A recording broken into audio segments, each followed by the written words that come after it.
we both have Bugattis in the background. Oh, isn't that beautiful? I'm not sure who's going to be interviewing who over here, because you guys have had the nice car collection, some fun cars that Mate hasn't really been able to enjoy until recently. It's a crazy success he's had. Yes. And it's a pleasure to introduce everybody over here. There he is. Hi, Mate.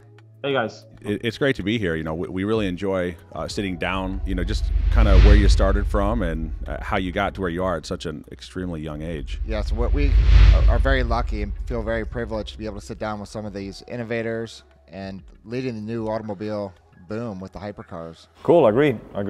Yeah. Oh, that's nice. So is that the Nevera behind you? Yeah, I'm here on the Nevera production line. You can see the first production cars here on the line. It is actually our new facility. It's not the campus, so we have built another factory basically, and upstairs we have lots of offices while waiting for the campus, because we couldn't actually wait because the company was growing so fast, so we needed another location. So we are building multiple factories at the same time, so it's a new product, it's a new factory, it's growing the team and the processes, and even a new company basically now with Bugatti Rimac, like doing a lot of things at the same time. That's awesome. So if those are some of the first production cars, I'm sure ours is a shell behind you there somewhere. That must be ours right there, yes. Come to Croatia, and we'd love to take you there. Yeah, we definitely want to make that trip. We were invited out to the, I believe it was the Rimac and Bugatti merger, but there was so much going on in the world. You know, that kind of leads me into my next point. We wanted to congratulate you on the Bugatti acquisition, and I mean, I don't even know, like at what, 33? Are you 33? Now 34, getting old. 34. Yes. Okay, I'm 34, and like doing this like at 34. I mean, like we're talking about buying not a Bugatti, The whole thing. but Bugatti as a brand. So I mean, We just bought one. Well, another one on order. I mean, we just have two. You have like all of them. It's been a journey, and it's really, I still look at it as the beginning of the journey. And if somebody told me, you know, 12, 13 years ago when I was starting with an old BMW 3 Series in a garage, that I would be leading Bugatti 13 years later, would be very, very difficult to believe. Bugatti exists for 113 years now, and Ettore Bugatti has done stuff even before that. And you know, now it's on us to bring Bugatti to the next stage. I mean, Bugatti has been this incredibly strong brand, basically created the hypercar as we know it today in the early 2000s, and the legacy has to continue. And what I'm saying, I'm always, you know, not looking short term but very long term, and wanting to build a company that will last 100 years. So having, let's say, the driver's seat in Bugatti, literally in the company as well, is super exciting and incredible for me personally as a huge car guy, but also, you know, there's a lot to screw up and a lot to do wrong, so we need to make sure that we don't. Well, you know, I think it's great. Guys like you know, you guys aren't, I guess, afraid of the failure or afraid of the things to mess up, and I think that's one of the reasons why you guys get to where you get to, is, you know, you see the opportunity, not so much the downfall, and you go from there. Going a little bit back, you know, I started with this E30 BMW, converting it to an electric car, and I started a business by, like, my idea was to take people's combustion engine cars and turn them into electric car. And then I realized back then that that's a terrible idea from a technical perspective, because combustion engine cars are not made to be electric cars. So, like, my BMW had the small electric motor where the gearbox used to be, and the whole area under the hood was empty, there was nothing there, and the batteries took the rear seat, you know, so the center of gravity was high in the wrong place, I didn't have any more the back seat and so on. So I realized, okay, that's a bad technical solution, but also bad business, because every car is different, so it takes a lot of effort to make multiple cars and so on. So I decided to build my own car from ground up, but to finance that, I started to work as like an engineering consultancy, developing and making components for other car companies. It started out really small, but then we did batteries for Koenigsegg, for Aston Martin, and many other brands. Porsche invested in us, Hyundai invested in us. The idea was making my own car, but to finance that, I had to work for other car companies. So we were developing all the electric systems, so the battery, the powertrain, and so on. And the Volkswagen manager, very high up in the chain, called me and said, hey, Mate, you know, I would like to meet with you to talk about Bugatti. And during that meeting, you know, I showed him what we were doing for Bugatti, the new car that we were developing, the batteries and so on. In the middle of the meeting, out of the blue, he asked me, would you be interested to acquire the company? And I was thinking that was a joke. I didn't really process it, and I kind of forgot about it. And like a couple of months later, he called me and said, "But Mate, you didn't respond. Like, are you interested in that?" And I was like, "Okay, so that was not a joke."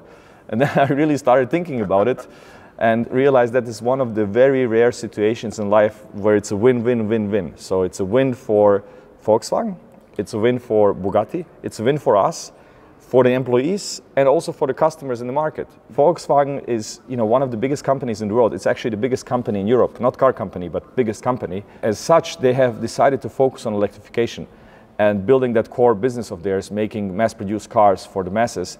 And then Bugatti kind of, it was a love child of Ferdinand Piëch, who passed away, who was leading Volkswagen for 2 decades. It didn't fit anymore within the picture of Volkswagen, because they wanted to focus on electrification. Everybody thinks Bugatti is a money loser and so on. It's not really the case. Bugatti was also successful, but to bring Bugatti to the next stage would be impossible within such a huge company like Volkswagen. So somebody in Volkswagen had the idea, there's this guy and there's this company in Croatia who are, proper car guys and know how to build low volume, high performance vehicles and have a lot of tech around electrification, which is the next step. And yeah, I'm glad they did. Yeah, so all the Chiron models, everything's, I believe, completely sold out at this point. So are you currently thinking about the next model and what's going to happen with after the Chiron? Bugatti is completely sold out until 2025. So 40 Bolide and 500 Chirons are sold out. We have started to work on the portfolio of Bugatti already from the beginning of the transaction, thinking what it would be. Everybody knows me as a electric car guy, but I have always said I'm a performance guy. I do things because I love cars and because I think that by electrifying cars in the right way, you can do things that are beyond what you can do with traditional vehicles in terms of performance, adjustability, fun, with 4 electric motors and so on. But at the same time, I'm still a petrol head. So also when Volkswagen and Porsche had this idea of transferring Bugatti to us, the idea was Bugatti will go electric immediately. That would be the easiest thing for us. Take the Nevera, slam a Bugatti logo on it, basically, simplifying things, making it, of course, design-wise a Bugatti. I was absolutely against that. So, it's like an analog watch. It's not better than this. It doesn't show time better, quite the opposite. This, is much more precise. Correct. This can do a lot more, but it's not something you will keep for many generations. An analog watch is something that you are basically keeping for the next generation always, and it doesn't make any rational sense. It's not a better timekeeper, and that's kind of the way we think about Bugatti. It has a lot to do with heritage and with the brand and the customers behind it and so on. And we believe behind the rational reasons, they still want to have a combustion engine, and that's why we have decided already back then that the next Bugatti should be a hybrid. So there is still some stuff coming with combustion engines and then very strong hybridization. And what we want to do is really combine the best of both worlds of electric powertrains and combustion engines to really create some exciting products. So this successor of the Chiron is in the works for the last 2 years already, here being developed together with the Bugatti team, of course. Which is now merged into one team. It's now one company, one team. And we are already full steam ahead working on it. So maybe you guys will get a preview quite soon of what's next to come. Yes, yeah. We would absolutely love that. We'll just be a part of the development team. It's fine. We're very happy to hear that we're not going to be all electric in the next Bugatti, because when you think of Bugatti, you think about their fantastic W16, and it's all centered around that, and it just doesn't feel right to have an all electric Bugatti. So. Not yet, at least. When you take over something that has been really great and successful, which Bugatti has been, you can't turn everything around and start from scratch. So we are different, of course. I'm different than the previous CEOs and so on, but I don't want to do everything differently. They have done a lot of things in a very good way. My predecessor, Stefan Winkelmann, has done a great job of creating all the derivatives of the Chiron, the 110, the Divo, the Lavatur Noir, all beautiful cars, and made the company really successful. And therefore, I also think, like you said, the W16 has some really good aspects to it, but it's also, you know, when it came to the market, it created a revolution. It was the first car to go over 400 kilometers per hour, first car over 1,000 horsepower, first car over 1 million. But also electrification can do wonders if you do it in the right way. I think it's really interesting how you compared, you know, you happen to talk about the watches because, you know, your mindset lines up. It's very refreshing to hear that it's not just, you know, some super corporate guy that's just, you know, only looking at the numbers. But, you know, when you talk about watches and, you know, what makes it special and what makes Bugatti special, you know, like, you know, Jason and I are big watch collectors. And, you know, again, it's not because we want to just look at the time. It's what's the craftsmanship going into it, the people it's becoming a lost art on how to put everything together. You know, that kind of harkens back to, you know, the 20s with Bugatti and like just this impeccable heritage that has lasted for so incredibly long that it's like it's becoming a lost art. And it's just like, so for somebody that wants to kind of preserve that like you while also going new, I mean, I think the sky's the limit. It's a perfect marriage, really. When you look at the automotive industry as a pyramid, on top, this little, you know, top tip of the pyramid is Bugatti. In terms of styling, performance, art, it has been, you know, on the pinnacle for quite some time. And we want not just to keep that. So it's not just about the powertrain and the electrification and so on. We want not just to keep the quality and the refinement and styling, but also take it absolutely to the next level. Engineering art, it has to be absolutely beautiful when it's in this state, when it's not put together, when it's in production. Every piece you touch, like on your watch, when you turn the watch around on the other side and you see the beautiful mechanisms. That's for me like engineering art and people caring about things. And you said something important, it's not a corporate exercise. I feel for many cars is that they are kind of the result of an Excel table. They turn out in the end perfectly. They work, they are good value for money, they are high quality, but I don't see the passion. You know, when you push a button, it feels like it just came out of an Excel sheet, not from people who are passionate working on it. You have such a strong brand like Bugatti, people will buy it. How far beyond do you go? And you're sure the car will be sold anyways, but it doesn't matter, we will still go so far ahead where we know it's acceptable to the customer because we want to, because we care about the product, because we are passionate about it. And maybe the customer will not even appreciate it. Maybe the customer doesn't care that the suspension arm is a beautiful machined or 3D printed organic shape and you can put it on the wall of your house, but we care, you know, and it's not needed, it's not necessary to sell it, but we wouldn't be doing this if we wouldn't care about it. I think that's really important too, because even though the customer might not see it, you know, if you think like that for every piece and part, the whole thing at the end becomes something, you know, truly unique, where if you just didn't care about the parts or they're not going to see it, it's not going to be that big of a deal.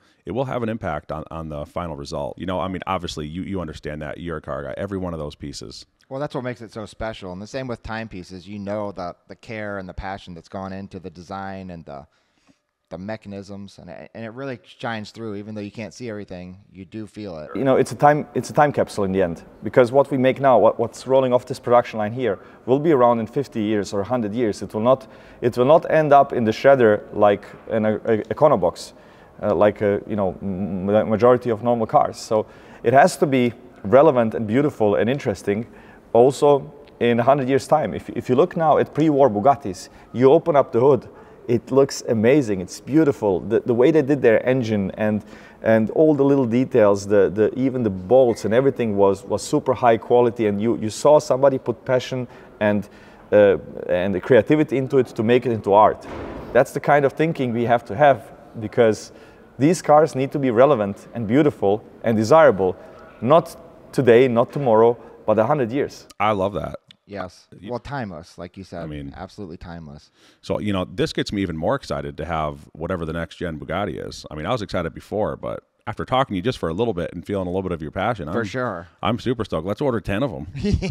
Yeah, we'll get on the list for 2025. So as exciting and interesting as the Bugatti line is, you know, we find your life and your story very fascinating as well, and the fact that you were able to accomplish so much in such a short period of time, like, just fascinating. So, like, how did you teach yourself or learn the engineering of electric cars, electric batteries? Like, I can barely put batteries in my remote. And it's like, this guy made his own car with just, it blows my mind. I was just absolutely insane about cars, basically from birth. And I don't know why. Like, my parents tell me stories that before I could walk or talk, I was already, you know, like crazy about cars, wanted just to go in a car and grab its steering wheel and so on. I don't know why, but if I try to rationalize it today, it's because like they are such interesting things. They put together all human knowledge and all human accomplishments together. It's art, it's technology, it's engineering, it's software engineering, it's fluid dynamics, it's electronics, it's aerodynamics, everything in that one product, you know. So it's super exciting, and I was always excited about cars and cycled through as a kid wanting to be a Formula 1 driver, an engineer, and then as soon as I was 18, I wanted to do something with cars, and I bought a 1984 BMW 3 Series to race with it. That was the easiest way to race. So you weld the differential, have a bunch of spare tires, and go drifting. And on the second race, this old car, which was older than me, blew up its engine, and I decided to combine my two passions, electronics and cars. And I was in Croatia, which is where Nikola Tesla was born, and Nikola Tesla has invented the electric motor that we use everywhere today. And I was fascinated by him, reading about him and the electric motor. So I was wondering why nobody was making a car that's using the opportunities, the capabilities of that motor to make cars more exciting. And that's what I decided to do in this BMW. Everybody thought I was absolutely insane wanting to do this. Electric cars at that time were milk floats and so on. But I built the first version in my garage, and it almost killed me many times. It got lots of electric shocks. And I wanted to race with it. And when I came to racetracks, everybody was like, what are you doing with this washing machine here?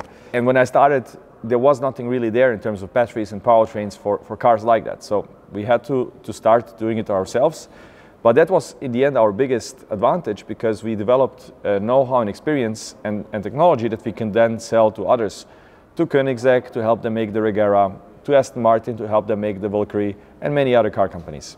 So that's what kept us alive.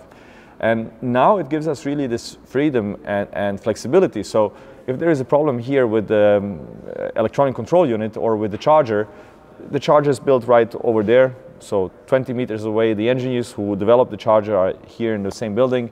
So that's kind of the advantage of vertical integration. As we are doing everything or a lot of stuff internally, we can be much more cost effective. That's on one side, but on the other side, I also like to bring the people together on the same roof, because then you can create better things. For example, if the same people who develop the torque vectoring and the four motors and the gearboxes and the battery packs sit in the same building, they can think out ways of how to integrate better and how to make everything work better together than if it was individual suppliers. That's when we then sell these components to other car companies. So when I don't know, a representative of Audi comes here, we don't show him a PowerPoint presentation, but we go to a track with the car and he can experience everything firsthand. Well, it's very similar. Jason and Jordan mentioned we want to be part of the development of it, and you are part of the team. You really are. You're an early adopter, and all your feedback and everything. We've been to the factory several times and driven the cars, and they listen. You know, they want to develop it, and the people that you're talking to, sitting next to, the people developing the car. So we are trying to change the country also, but Croatia is a beautiful, wonderful country. If you haven't been, I really invite you guys to come over to see it. The big new campus that we are building will be something really amazing and special and unique, but also to see the country, the beautiful seaside, and where Nikola Tesla was born and so on. That's all here nearby. And by the way, the campus is going to be the biggest building in Croatia, the biggest factory in Croatia. So that's, you know, we are kind of also trying to transform the nation, trying to transform the country, bringing so many jobs in here. We are the fastest growing company in the country, hiring hundreds and hundreds of people all the time. So it's making a big impact, and it's made possible by guys like you who buy our products, who trust in us. Yeah, we're definitely very excited. How amazing is it though, being a little boy growing up, to go from that and then to be able to start a whole industry. Yeah, create a whole workforce and give these guys, you know, probably a really good standard of living. I mean, that has to be like a huge accomplishment. I know, you know, our business that we had, one of the things that we took very seriously were the families that we employed.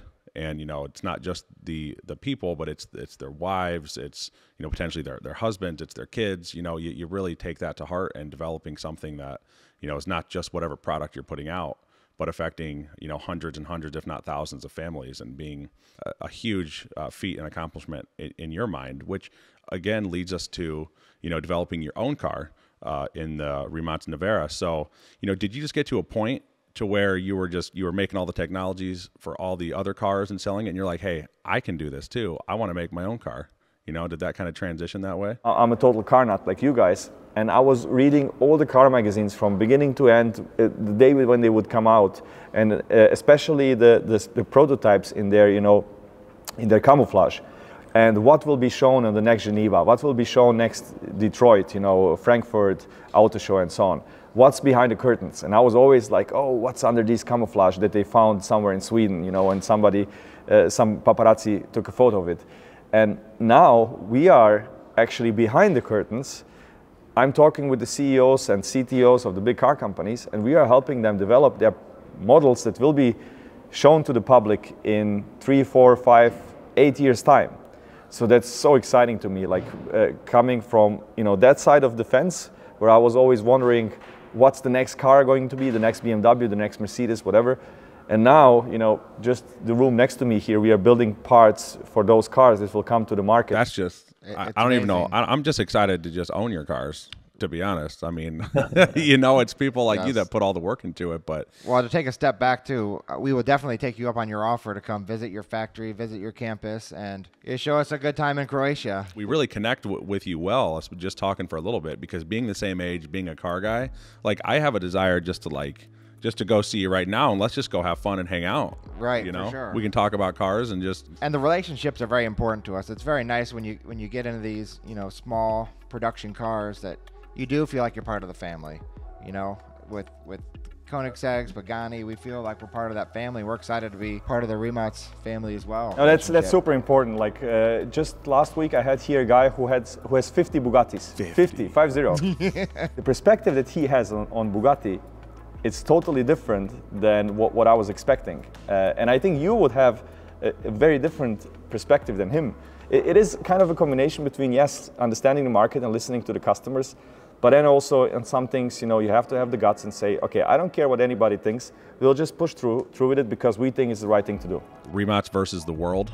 Yeah, that's a great, yes. Type of a setting. And I mean, obviously running mid-8s in that Nevera stock is going to just absolutely destroy everything. So I'm looking forward to like kind of putting that in the face of all the other manufacturers. Like, you guys better step up your game. That's right. Because this 34-year-old's kicking you.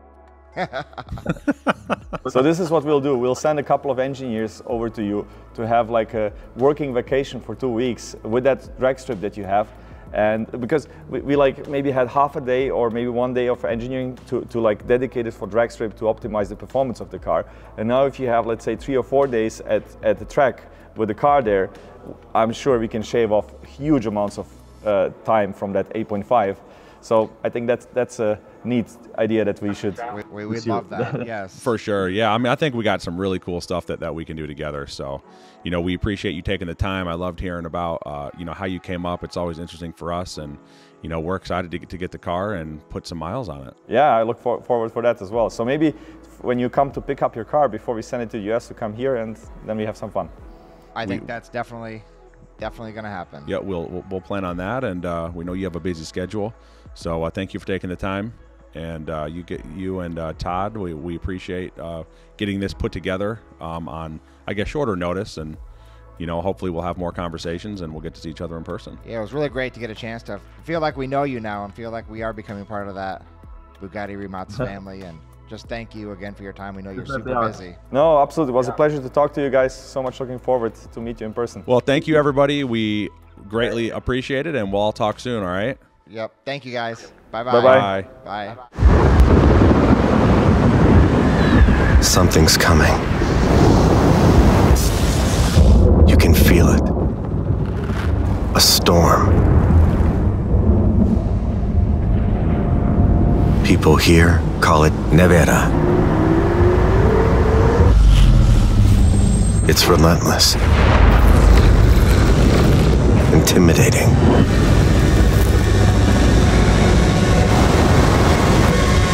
But some, a few, are prepared to face it.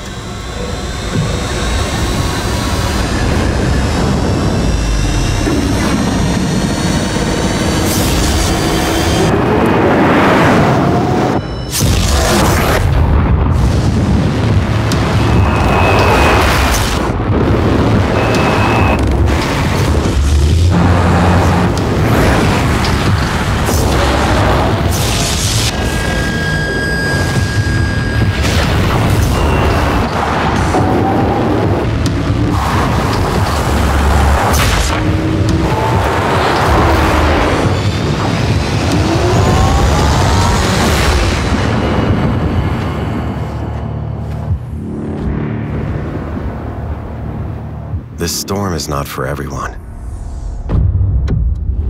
But what about you? Are you ready to embrace it? Would you dare to drive it? Dare to feel Nevada.